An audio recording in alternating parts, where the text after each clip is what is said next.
Musim kemarau kali ini terasa mencekik. Bahkan malam hari pun, udara di komplek kembang sepatu terasa tebal dan lembab. Seperti ada selimut tak kasat mata yang menahan panas.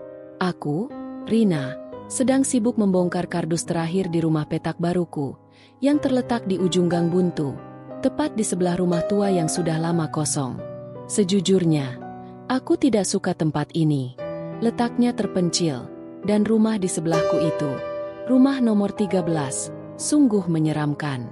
Dindingnya ditumbuhi lumut hitam, jendelanya pecah di sana-sini, dan konon sudah belasan tahun tak berpenghuni. Selesai juga, gumamku sambil mengusap keringat. Pukul 11 malam. Waktunya tidur. Aku baru saja merebahkan diri saat pintu rumah nomor 13 di sebelahku berderit keras. Jantungku mencelos. Kosong, kan? Rumah itu kosong. Aku bangkit, berjalan perlahan ke jendela dapur yang menghadap langsung ke pekarangan rumah tua itu. Ada cahaya lampu temaram menyala di salah satu jendela atas. Dan yang lebih mengagetkan, ada sebuah mobil pick-up tua diparkir di halaman depan. Rumah itu sudah berpenghuni. Pagi harinya, aku memutuskan untuk menyapa. Sebagai tetangga baru, ini adalah etika dasar. Aku membawa sepiring kecil kue bolu dan melangkah ke depan pintu nomor 13. Pagar besinya yang berkarat terbuka sedikit, seolah menanti. Aku mengetuk pintu kayu yang tebal itu. Setelah beberapa saat, pintu terbuka sedikit, memperlihatkan wajah seorang wanita. Ia cantik, sangat cantik. Kulitnya kuning langsat, rambutnya hitam legam tergerai panjang. Ia mengenakan daster batik sederhana, tetapi auranya terasa dingin dan elegan. Usianya mungkin sekitar 30-an. "Selamat pagi," sapaku, tersenyum lebar.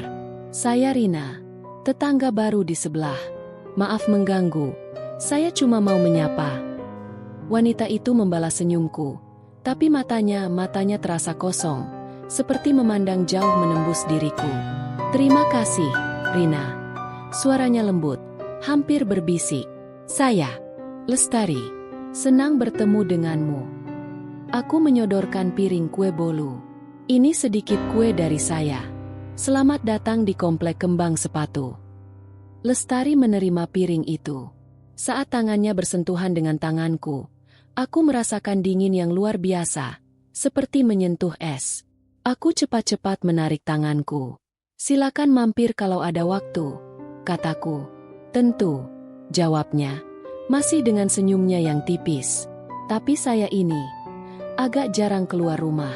Kesehatan saya kurang baik." Aku mengangguk maklum, lalu pamit pulang. Malam pertama dengan tetangga baru sungguh terasa berbeda. Keheningan komplek kembang sepatu kini diselingi suara-suara aneh dari nomor 13. Sekitar pukul 12 malam, saat aku sedang membaca di kamar, tiba-tiba tercium bau aneh. Bau yang sangat menyengat, mirip darah dan besi, bercampur dengan amis yang menjijikkan. Bau itu seakan merambat dari dinding batas antara rumahku dan rumah Lestari. Aku menutup hidungku, berjalan cepat ke kamar mandi, dan membuka jendela ventilasi. Bau itu sedikit berkurang, tetapi masih terasa di udara. Tiba-tiba, dari jendela ventilasi yang kecil itu, aku mendengar sesuatu. Suara decakan basah, diikuti seperti sesuatu yang diseret pelan di lantai. Suara itu berasal dari loteng atau plafon rumah Lestari. Aku berdiri membeku. Suara decakan itu berhenti. Kemudian, ku dengar suara pluk keras dari atap rumah Lestari, diikuti hembusan angin yang sangat kencang, padahal di luar tidak ada angin. Saat itu juga, bau amis dan darah yang menyengat tadi hilang total seolah tersapu bersih. Aku kembali ke tempat tidur. Tubuhku gemetar. Aku mencoba meyakinkan diri bahwa itu hanyalah bau sampah dari tetangga lain atau mungkin tikus besar di atap rumah Lestari. Namun, saat aku memejamkan mata, aku kembali teringat pada Lestari. Senyumnya yang cantik, tatapan matanya yang kosong, dan dinginnya sentuhan tangan itu. Dia bilang dia sakit. Mungkin dia sedang memasak daging aneh untuk obat. Pikirku, mencoba rasional. Pukul 2 pagi, aku terbangun karena suara bisikan samar. Bukan dari dalam rumahku, melainkan dari luar. Aku menoleh ke jendela kamar.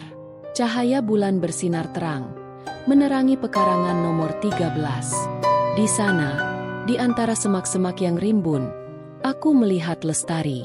Ia sedang berdiri menghadap ke dinding rumahku. Ia tidak mengenakan daster. Ia hanya memakai kemben putih. Rambutnya terurai menutupi sebagian wajahnya, dan ia tampak sedang memandangi bayangan kami berdua yang dipantulkan oleh cahaya bulan. Aku mundur selangkah dari jendela, menahan napas. Aku tidak ingin dia tahu aku mengintip. Lestari memiringkan kepalanya, seolah mendengar sesuatu. Kemudian, ia berbalik. Di bawah sinar bulan, aku melihat dengan jelas. Ada cairan merah gelap mengering di sepanjang leher dan bahu putihnya. Dan di punggungnya, tepat di tulang belikatnya, seperti ada bekas luka sayatan yang sangat rapi dan baru. Lestari berjalan perlahan kembali ke pintu rumahnya. Tepat sebelum ia masuk, ia menoleh ke arah kamarku. Meski aku berada di dalam kegelapan, matanya yang kosong itu seolah tahu persis di mana aku berada. Dan kali ini, ia tidak tersenyum. Pagi tiba dengan cepat, membawa serta sengatan matahari dan kenangan buruk malam sebelumnya. Aku merasa lelah dan gelisah. Bayangan Lestari yang berdiri di luar dengan cairan merah kering di tubuhnya terus menghantuiku. Aku memutuskan untuk tidak memikirkannya, setidaknya sampai aku minum kopi. Saat aku sedang menyiram tanaman di teras, Bu RT muncul. Ia adalah wanita parubaya yang cerewet namun ramah, memegang kekuasaan dan kunci gosip di komplek kembang sepatu. "Rina, sudah rapi, ya? Bagaimana? Sudah ketemu tetangga sebelah?" tanya Bu RT. Tangannya sudah bertolak pinggang. "Oh, ya, Bu RT. Namanya Lestari," jawabku. Pura-pura santai. "Dia baru pindah tadi malam."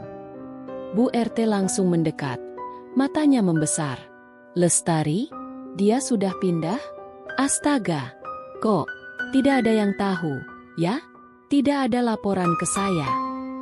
Bu RT berdecak kesal. "Sudah lama rumah itu kosong. Loh," katanya angker. "Iya, dia bilang dia kurang sehat. Jadi mungkin pindah diam-diam," kataku. "Kurang sehat? Kelihatannya bagaimana dia, Rina?" Aku mengingat Lestari. Cantik, pucat, dingin, dan ada bekas luka di punggungnya. Aku memutuskan hanya menceritakan yang umum saja. "Cantik, Bu, tapi memang agak pucat dan pendiam. Dia bilang dia jarang keluar." Bu RT mengangguk-angguk, namun raut wajahnya tampak curiga. "Aneh.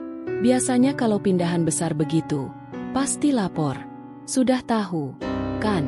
Dia orang mana? Suaminya mana?" Belum sempat tanya sedetail itu. "Bu, saya cuma menyapa sebentar," kataku sambil tersenyum canggung. Setelah Bu RT pergi, pikiranku kembali ke bekas luka di punggung Lestari.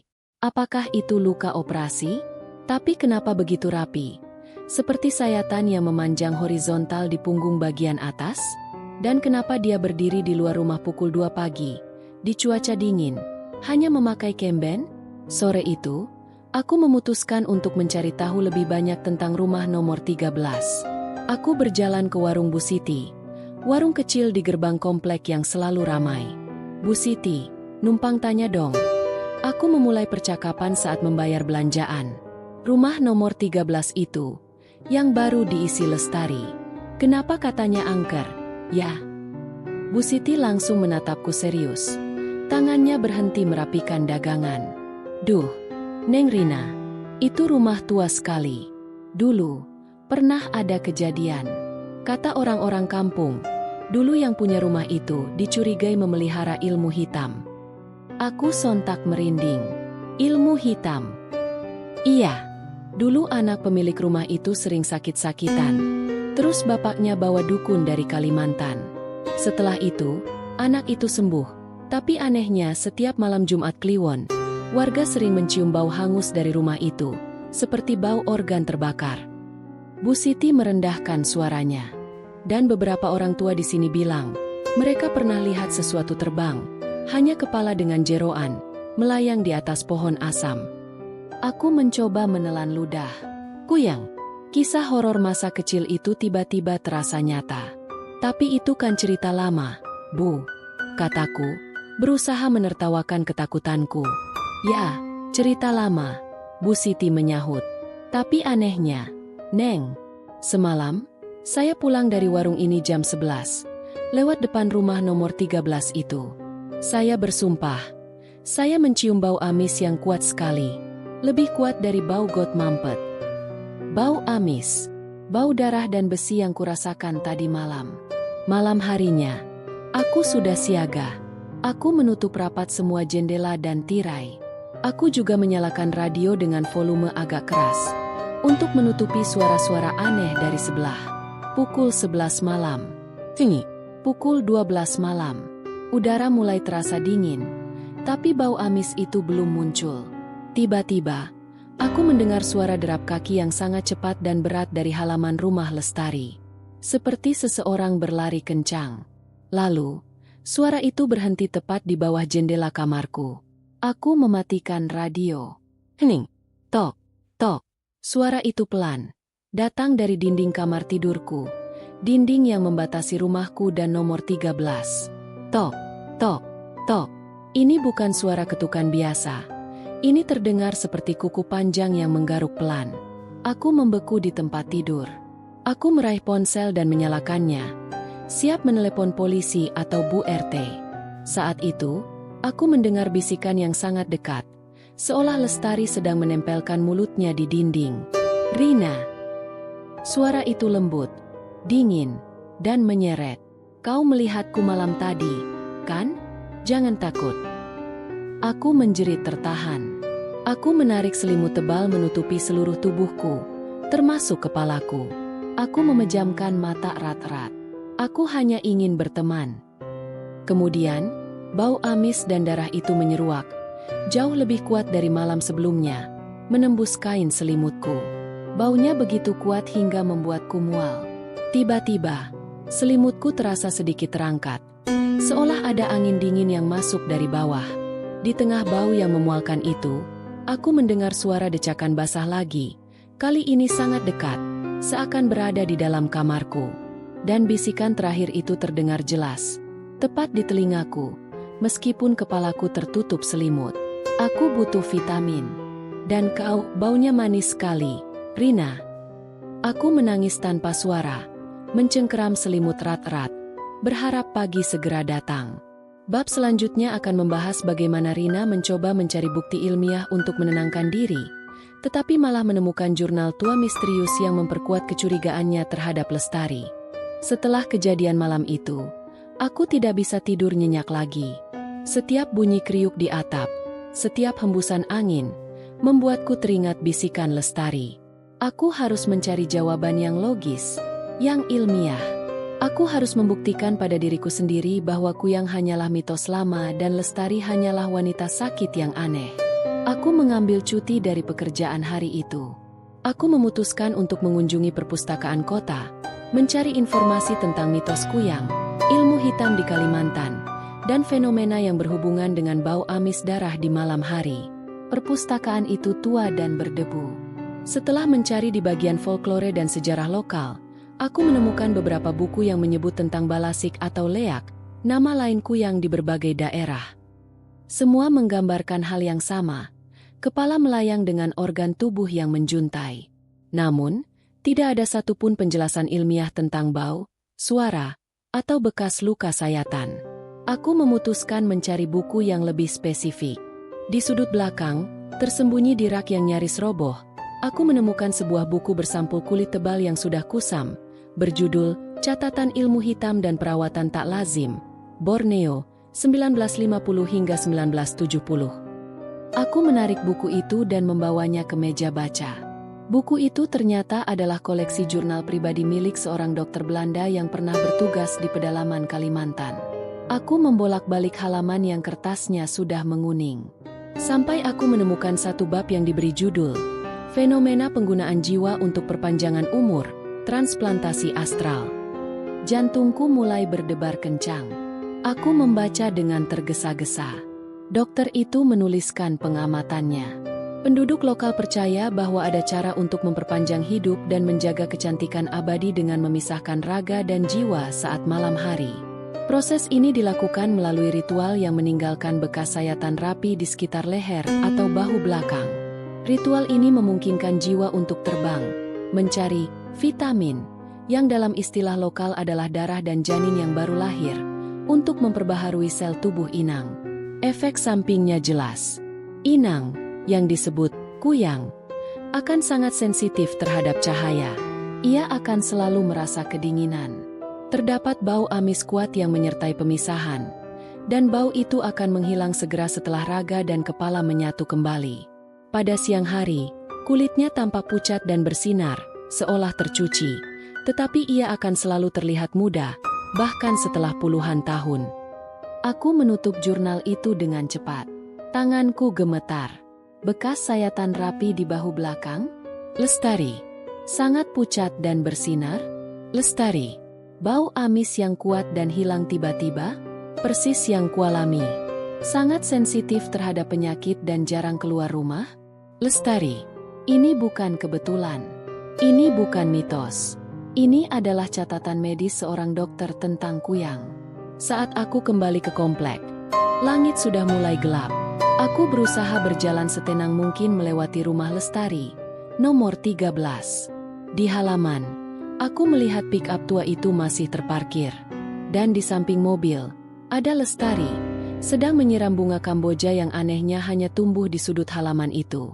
Kali ini, Lestari mengenakan celana panjang dan kemeja lengan panjang, menutupi seluruh kulitnya. Ia terlihat normal, bahkan anggun. Ia mendongak dan tersenyum padaku. Senyum yang sama, tipis dan dingin. "Halo, Rina, pulang kerja?" Tanyanya lembut. "Iya, Lestari, baru pulang," jawabku, mencoba senormal mungkin. "Oh, ya, terima kasih untuk kue bolunya. Enak sekali," katanya sambil berjalan mendekat ke pagar. Ia tidak membuka pagar, hanya berdiri di belakangnya. "Sama-sama. Senang kalau Lestari suka." Lestari menatapku lurus-lurus. Matanya yang kosong itu kini seolah memancarkan rasa ingin tahu yang dingin. "Aku lihat tadi kau membawa tas besar. Kemana kau seharian?" tanyanya. Aku merasa panik. Apakah dia mengikutiku? Apakah dia tahu aku pergi ke perpustakaan?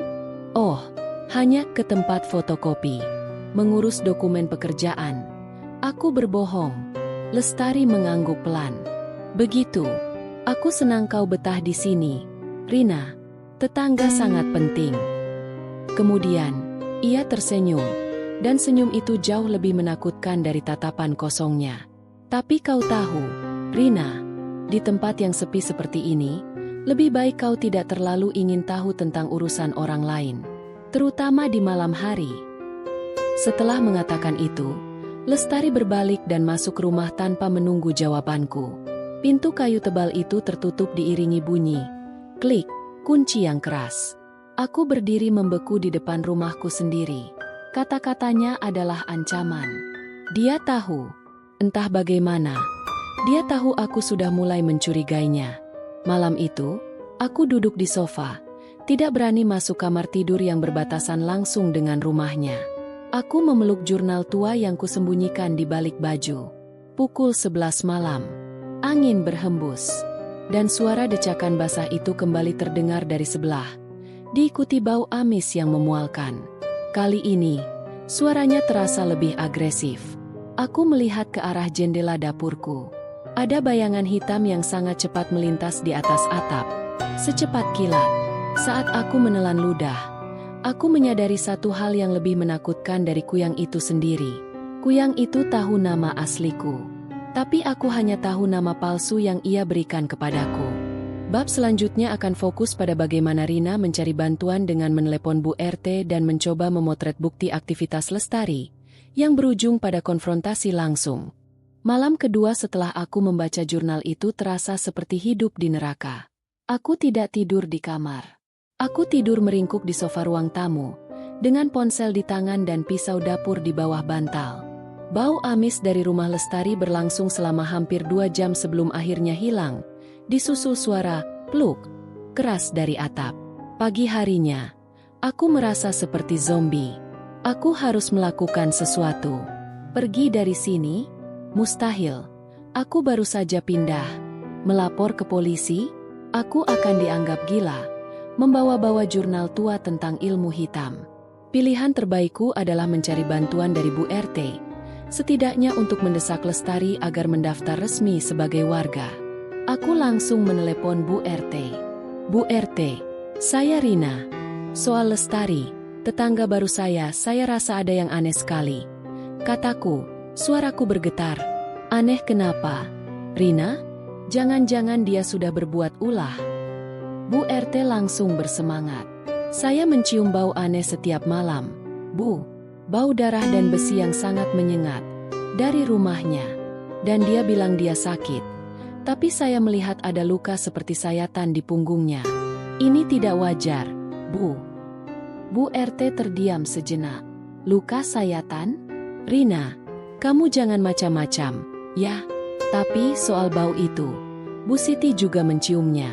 Saya akan coba datang malam ini, pura-pura mendata ulang warga. Kita lihat saja tingkahnya. Tolong, Bu RT. Saya takut. Bisikku. Iya, jangan khawatir. Rina, kita ini warga komplek. Harus saling bantu.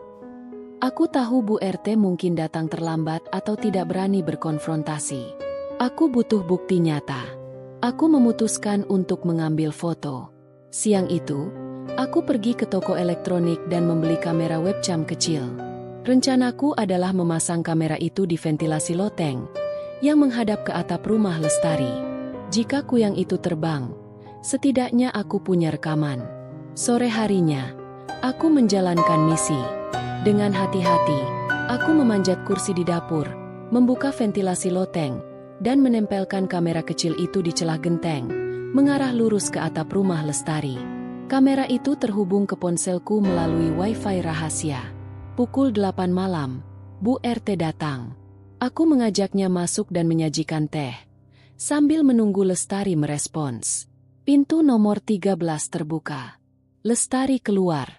Dia mengenakan baju kurung yang cantik dan rapi, seperti hendak menghadiri pesta. Ia tersenyum ramah pada Bu RT.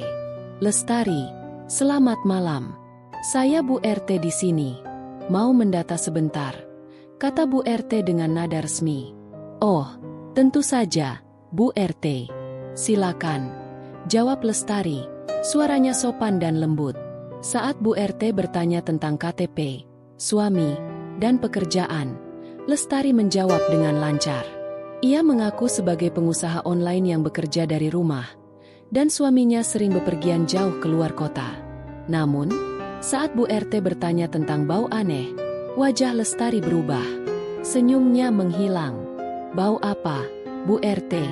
Tanyanya dingin. Bau amis. Lestari, kami menciumnya semalam. Apakah ada sampah yang belum dibuang? Lestari menatap Bu RT lurus-lurus, membuat Bu RT gelagapan. Rumah saya selalu bersih, Bu RT. Mungkin itu bau selokan, atau bangkai tikus di rumah Rina, katanya, sambil menoleh ke arahku dengan tatapan tajam. Aku tersentak. Aku merasa Lestari sengaja mengancamku di depan Bu RT. Oh, baiklah kalau begitu. Kalau ada apa-apa, hubungi saya, ya, kata Bu RT, buru-buru pamit. Begitu Bu RT pergi, Lestari kembali menatapku. Ia tidak berkata apa-apa, hanya tersenyum tipis, lalu masuk rumahnya dan menutup pintu. Pukul 11 malam. Aku sudah di sofa, mengawasi live feed dari webcam di atap.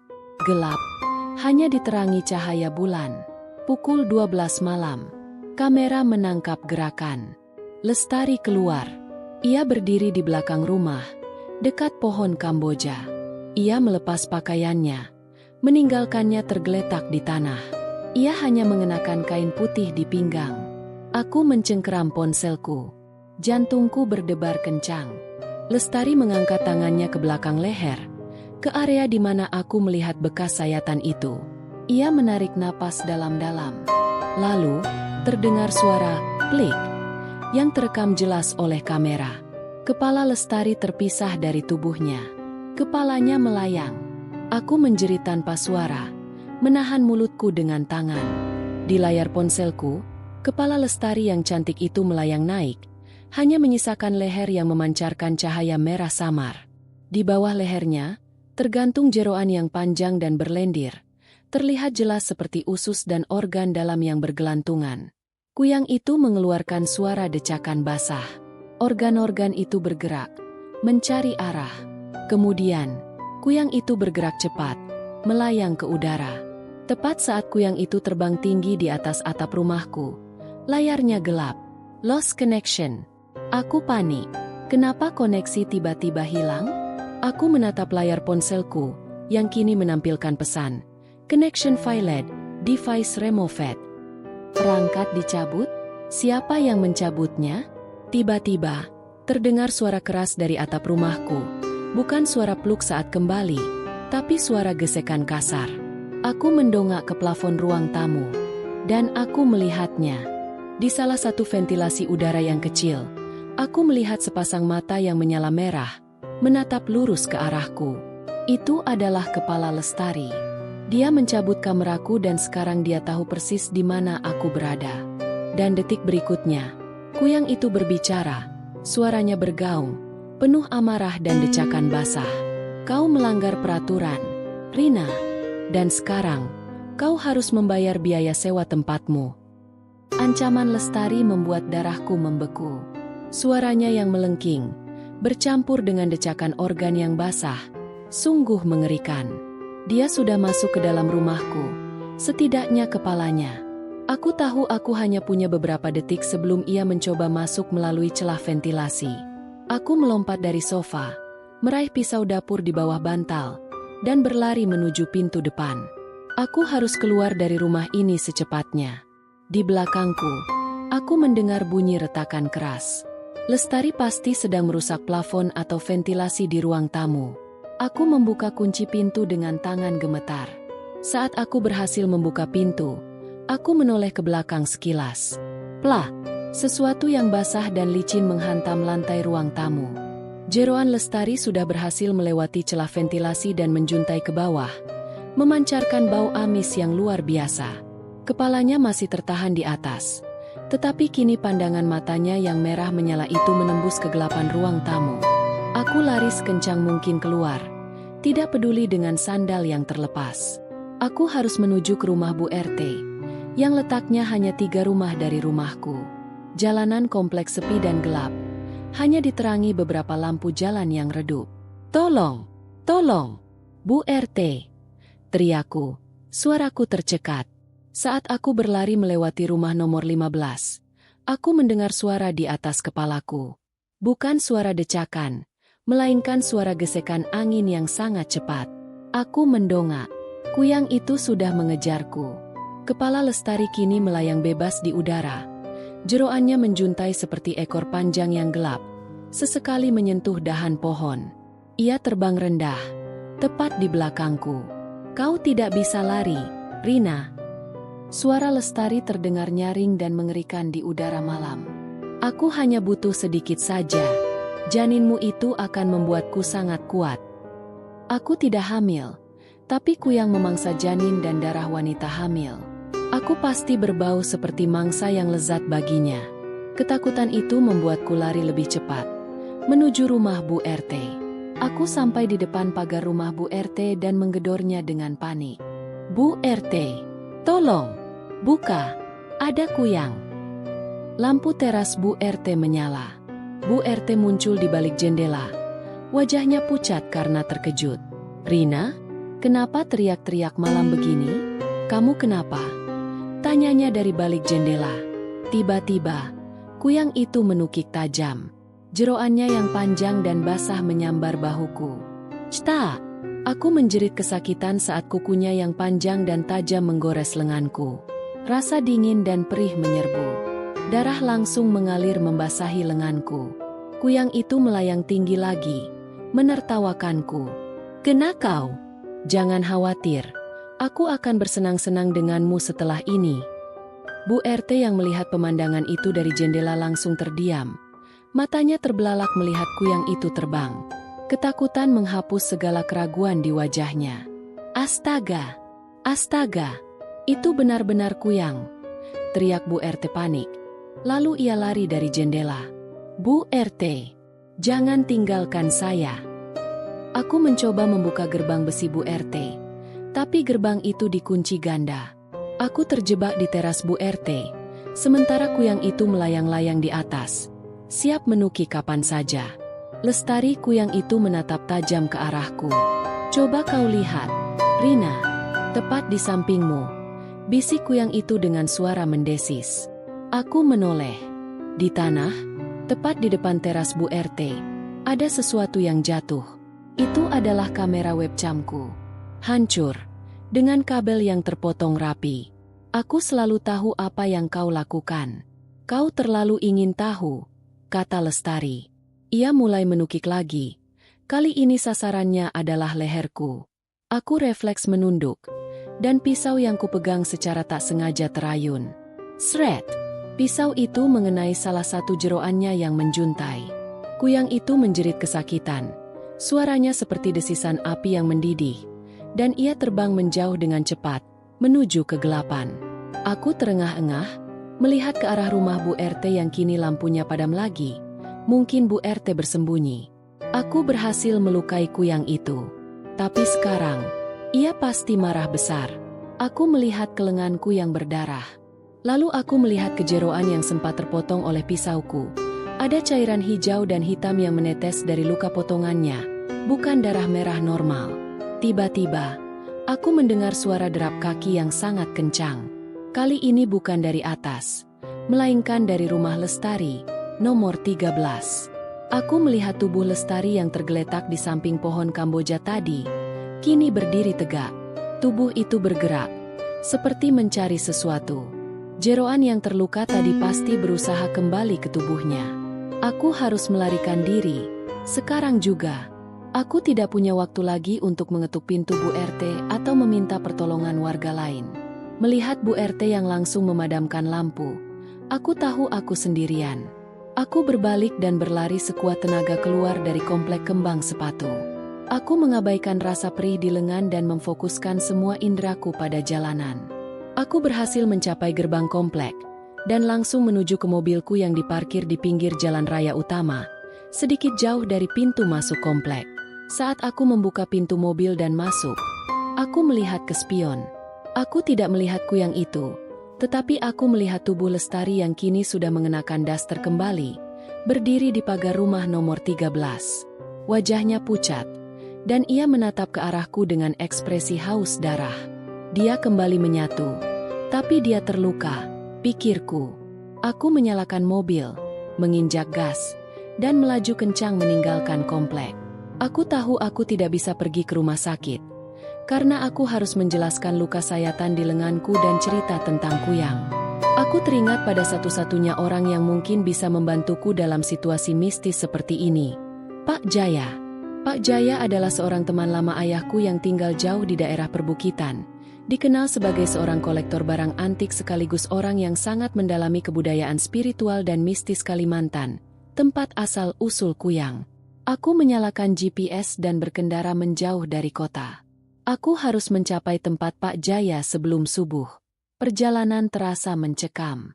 Setiap kali mobilku melewati tiang lampu jalan, aku selalu menoleh ke atas.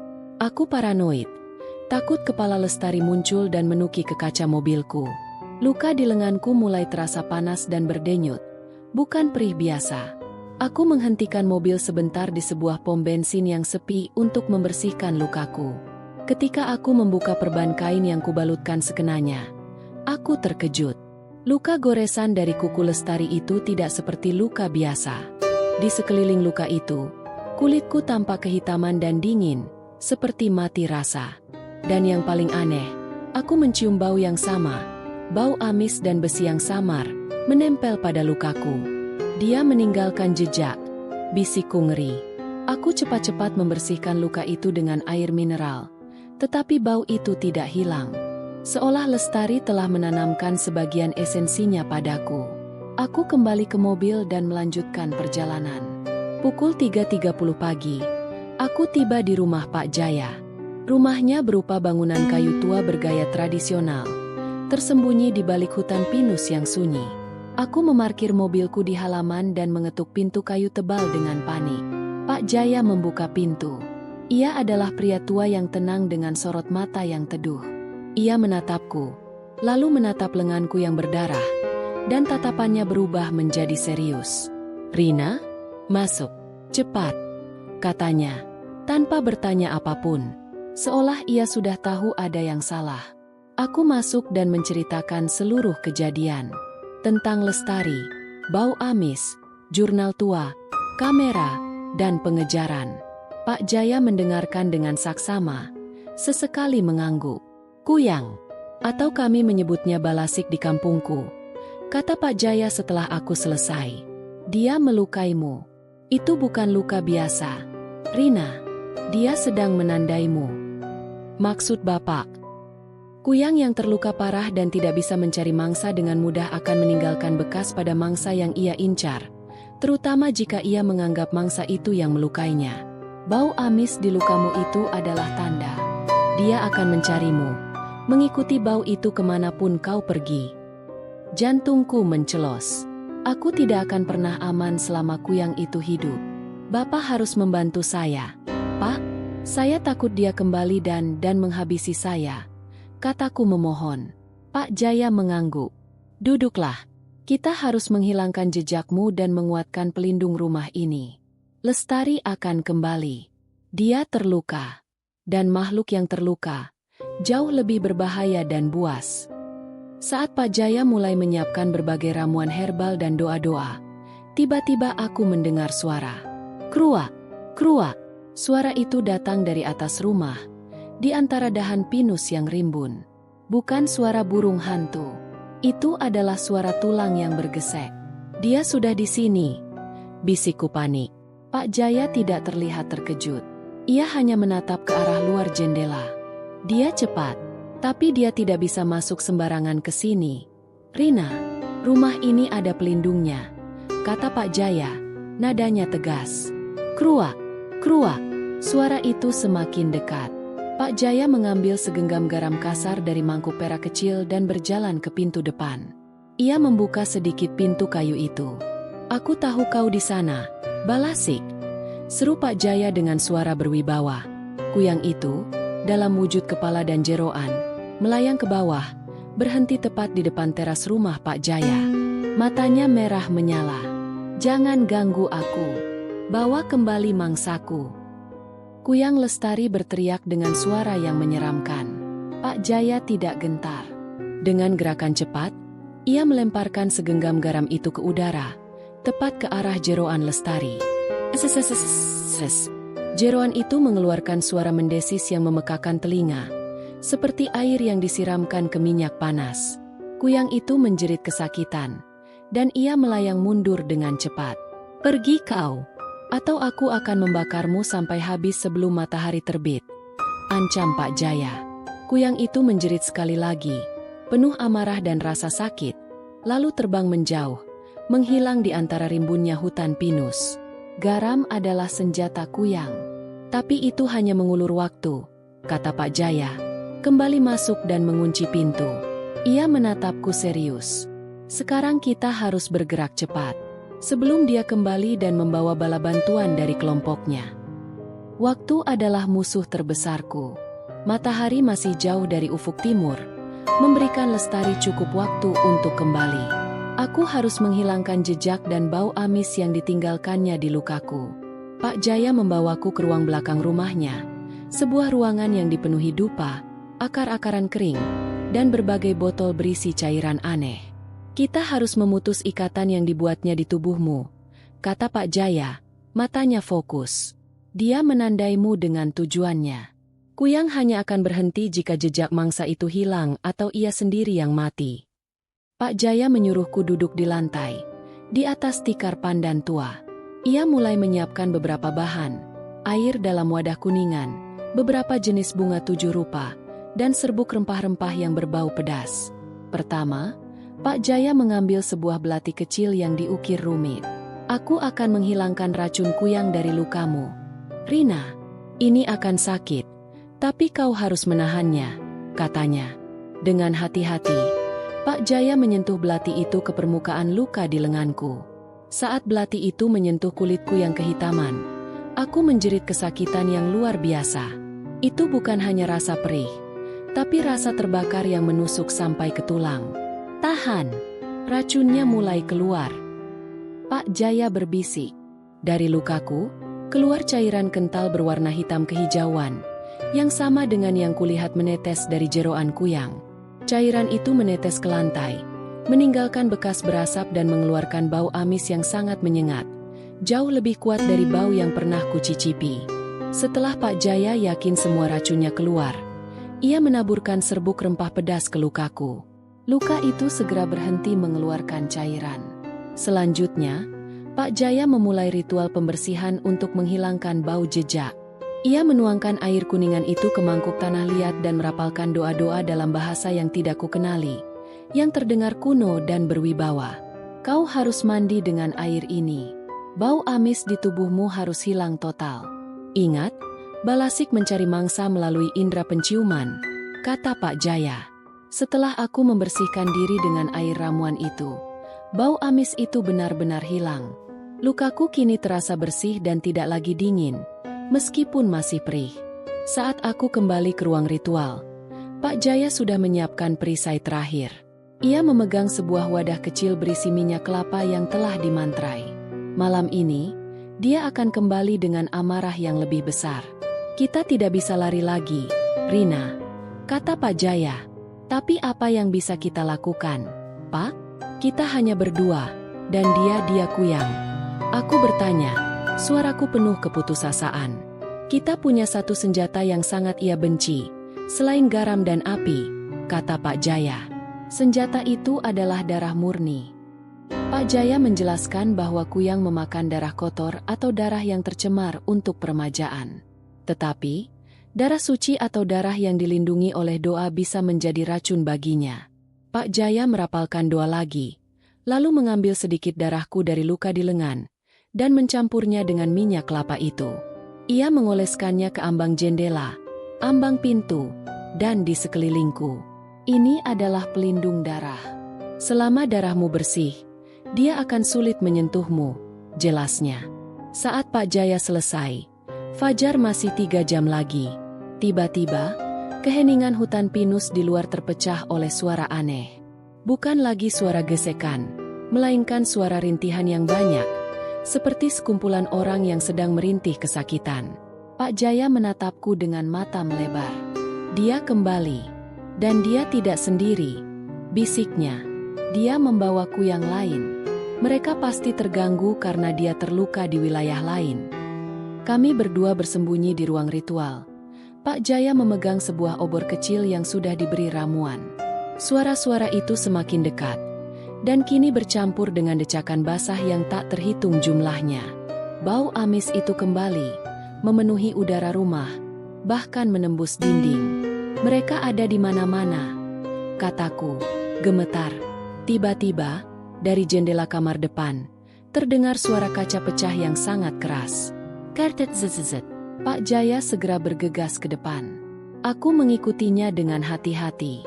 Di lantai kamar depan, ada kepala Lestari, yang kini tampak lebih mengerikan dari sebelumnya. Matanya merah padam, jeroannya bergerak-gerak seperti ular, dan ada cairan hijau yang menetes dari luka bekas sayatan pisauku. Namun, yang lebih menakutkan, di luar jendela yang pecah, ada sekitar 5 kepala lain yang melayang. Mereka semua tampak pucat, dengan jeroan hitam menjuntai, mengelilingi rumah Pak Jaya seperti kawanan lebah. Kuyang Lestari memandangi kami dengan penuh dendam. Kalian kira kalian bisa bersembunyi? Teriaknya dengan suara yang pecah. Aku akan bakar rumah ini bersama mangsa-mangsamu, Jaya. Dan kau, Rina, kau akan menjadi makanan pertamaku. Tiba-tiba, salah satu kuyang di luar itu melesat cepat, menembus kaca yang pecah dan masuk ke dalam rumah. Kepala dan jeroan itu bergerak cepat ke arahku. Aku menjerit dan bersiap menghindar. Pak Jaya segera menyalakan obornya dan mengarahkannya ke kepala Lestari. "Jangan sentuh dia, Balasik, atau kau akan hangus." Lestari yang terluka itu mundur sedikit karena takut pada api. Tetapi Kuyang yang baru masuk itu tidak peduli. Ia terus melesat ke arahku. Bab selanjutnya, bab 8, akan menjadi titik klimaks pertarungan, di mana Rina harus menggunakan pengetahuannya dari jurnal tua untuk mencari kelemahan Lestari dan kawanannya, dan Pak Jaya mempertaruhkan nyawanya. Kuyang kedua yang berhasil masuk ke dalam rumah bergerak cepat. Jeroannya yang licin menyebar di lantai, mendekatiku. Aku mundur ke belakang Pak Jaya.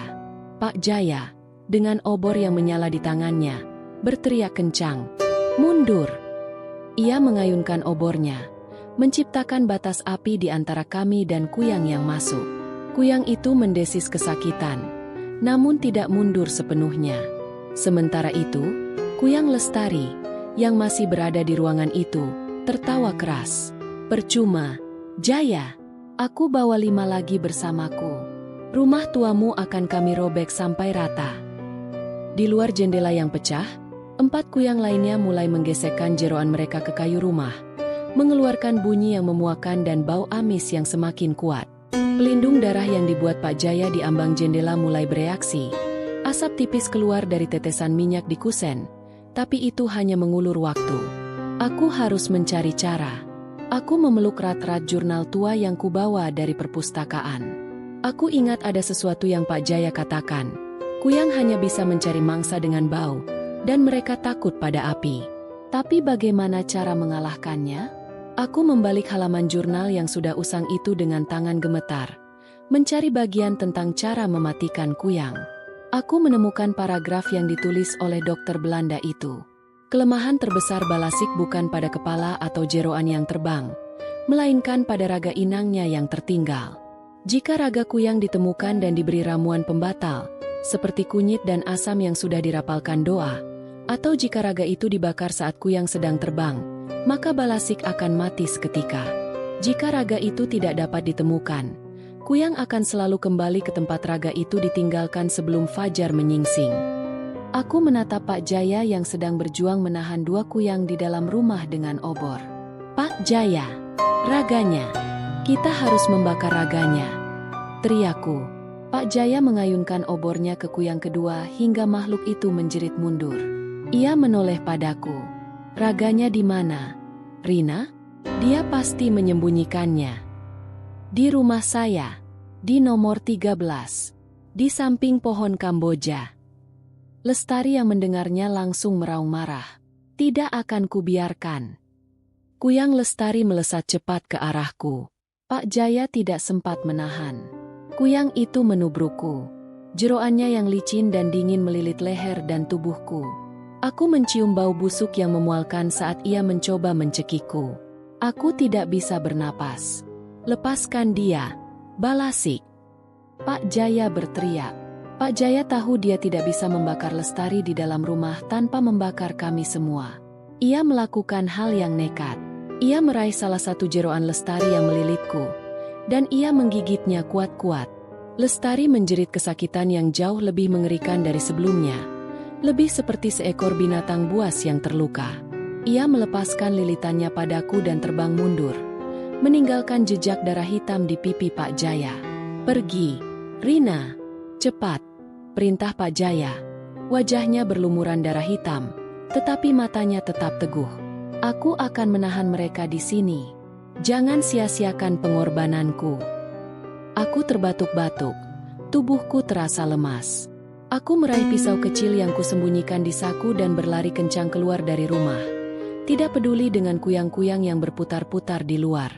Kuyang Lestari, yang terluka 2 kali, langsung menyadari rencanaku. "Jangan lari, pengecut. Ragaku akan kucincang kau." Lestari dan kuyang lainnya mulai mengejarku, terbang cepat di atasku. Mereka tidak bisa menahan hasrat untuk mengejarku, karena akulah yang melukai pemimpin mereka dan membawa bau amis yang hilang itu. Aku berlari menyusuri jalanan komplek yang gelap gulita. Jarak dari rumah Pak Jaya ke komplek kembang sepatu terasa puluhan kilometer.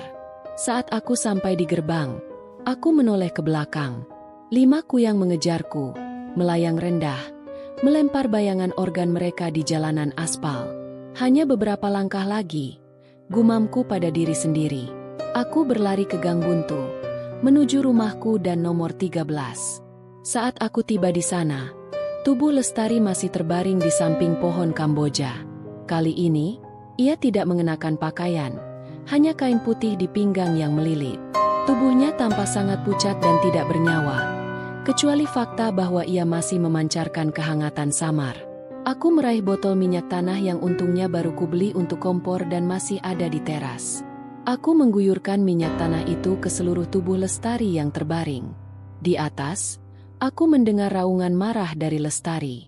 Jangan sentuh ragaku." Kuyang Lestari menukik dengan kecepatan tinggi, diikuti kuyang lainnya. Mereka ingin mencegahku sebelum aku menyalakan api. Aku meraih korek api. Kuyang-kuyang itu sudah sangat dekat. Bayangan jeroan mereka hampir menyentuh tubuhku. Aku menggoreskan korek api. Aku menggoreskan korek api di tengah teriakan Lestari yang memekakan telinga. Fiuh! Api kecil itu menyambar minyak tanah yang sudah membasahi tubuh Lestari. Api langsung membesar, membungkus raga Lestari dalam nyala api oranye kemerahan. Detik itu juga, kuyang Lestari yang sedang menukik dengan kecepatan penuh di atasku, mengeluarkan jeritan yang mengerikan, jeritan kesakitan, amarah, dan penderitaan yang melampaui batas. Jeroannya yang licin dan gelap langsung mengering, dan kepalanya membeku di udara. Matanya yang merah pada memudar menjadi hitam pekat. Pluk! Kepala Lestari jatuh ke tanah di depanku, persis di ambang batas pagar, dengan bunyi tulang yang retak. Jeroannya yang menjuntai langsung menghilang, seolah menguap menjadi debu. Lestari, sang kuyang, telah mati. Kematian Lestari menciptakan keheningan yang luar biasa di tengah malam. Api di halaman rumah nomor 13 menjulang tinggi. Namun, pertarungan belum selesai. 4 kuyang lainnya yang ikut mengejar kini berhenti melayang. Mereka tidak jatuh, tetapi mereka terlihat bingung dan panik. Mereka mulai berputar-putar liar di udara, tanpa arah, mengeluarkan desisan panik. "Pemimpin kami mati. Kau membunuhnya!" teriak salah satu kuyang dengan suara yang berbeda, lebih berat dan serak. Mereka menyadari bahwa raga pemimpin mereka sudah hangus. Mereka kini harus kembali ke raga inang mereka masing-masing, atau mereka akan terjebak dalam bentuk kepala dan jeroan hingga fajar, dan itu adalah kematian bagi mereka. Aku tahu kesempatan ini hanya sesaat. Jika mereka sempat kembali ke raganya, aku akan menghadapi balas dendam yang lebih buas lagi. Aku melihat ke arah timur. Fajar masih 1 jam lagi. Aku meraih sisa garam kasar yang kubawa dari rumah Pak Jaya, sebagai senjata terakhir. "Mundur!" teriakku kepada 4 kuyang yang berputar-putar itu. "Aku tahu raga kalian ada di mana. Pergi! Jangan pernah kembali ke komplek ini." Ancaman itu berhasil. Mereka panik, takut raganya akan ikut kubakar. Dalam sekejap, mereka melayang kencang menjauhi komplek kembang sepatu, menghilang menuju kegelapan dan hutan pinus. Aku berdiri di halaman rumahku, terengah-engah, menyaksikan api melahap habis raga Lestari. Setelah memastikan api mulai meredup dan kuyang Lestari benar-benar sudah menjadi abu, aku segera berlari kembali ke rumah Pak Jaya.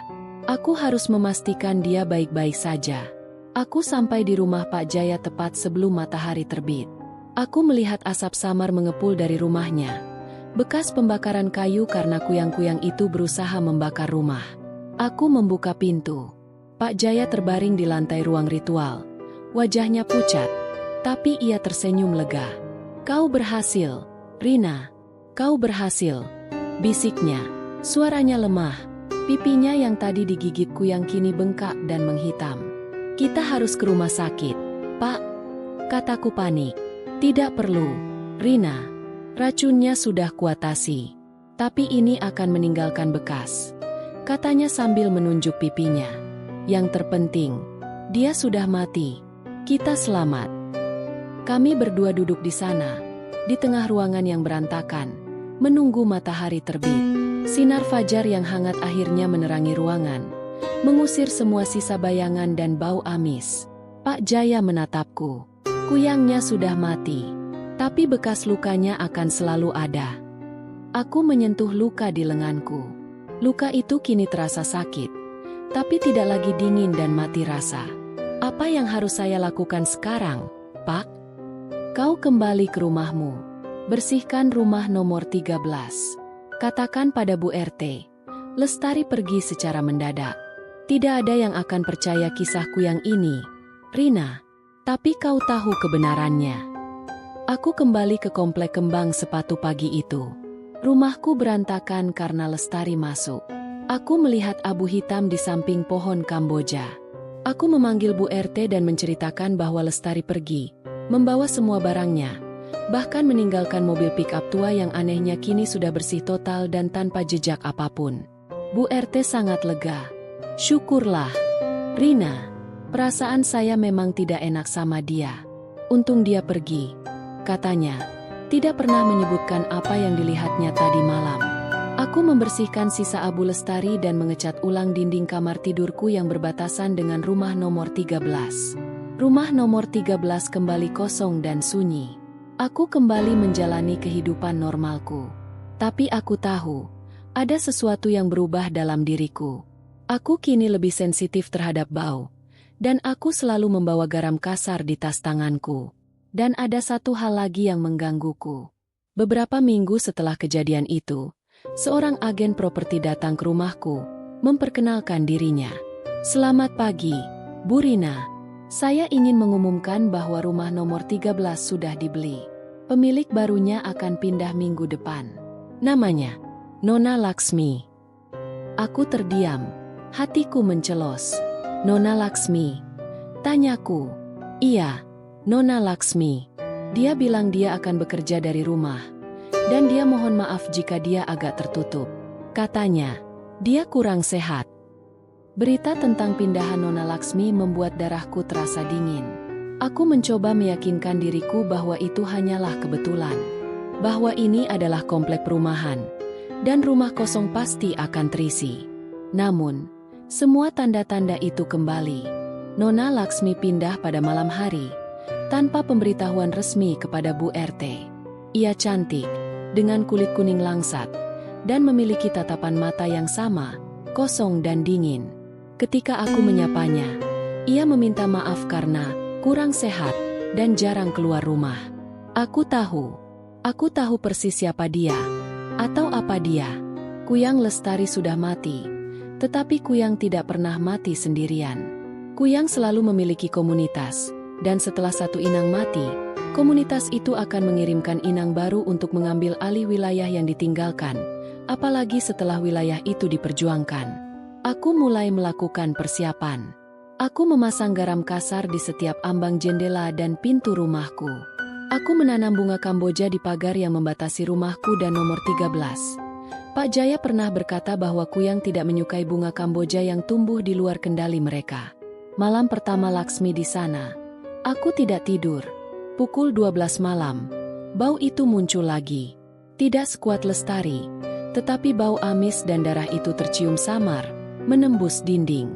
Disertai suara decakan basah, dan kemudian, suara pluk, dari atap. Aku tahu, Nona Laksmi sedang menjalankan siklusnya. Aku menghubungi Pak Jaya. Pak, dia kembali. Kuyang baru. Namanya Laksmi. Dia persis seperti Lestari. Bisikku melalui telepon. Suara Pak Jaya di ujung telepon terdengar lelah, namun teguh. Aku tahu, Rina. Lingkaran setan ilmu hitam sulit diputus. Mereka akan selalu mengganti inang. Yang bisa kau lakukan hanya mempertahankan dirimu. Apa saya harus pindah? Pak?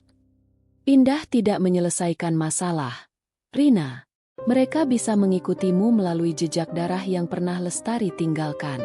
Kau harus menjadi pelindung di komplek itu.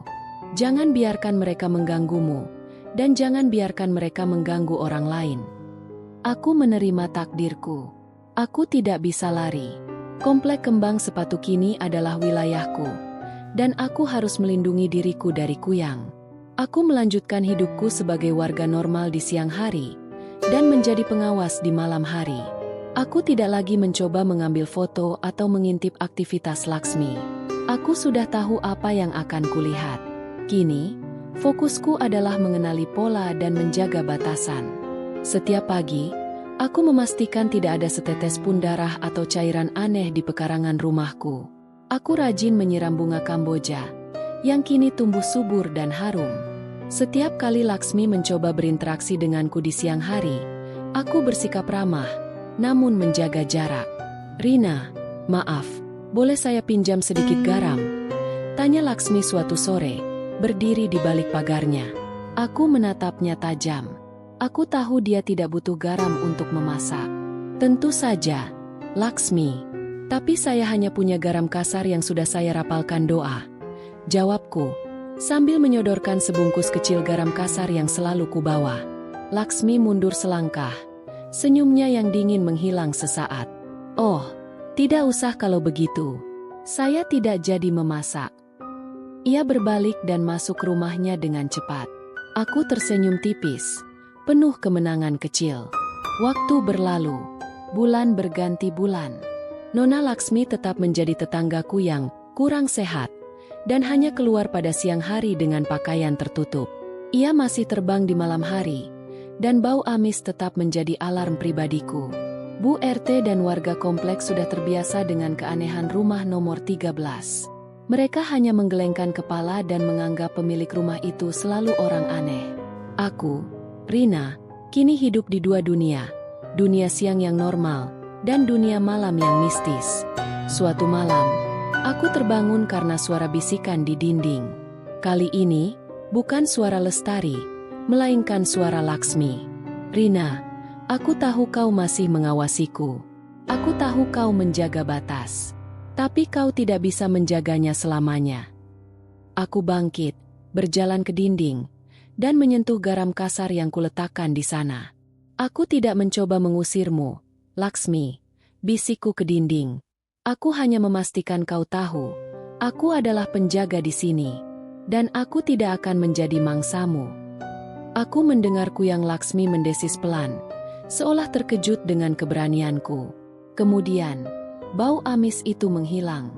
Aku tidak tahu sampai kapan siklus ini akan berakhir.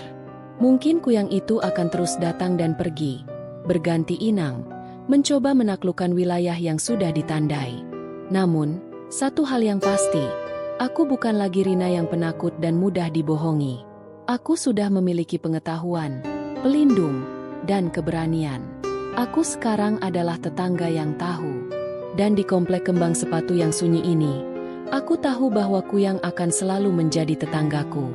Dan aku akan selalu siap.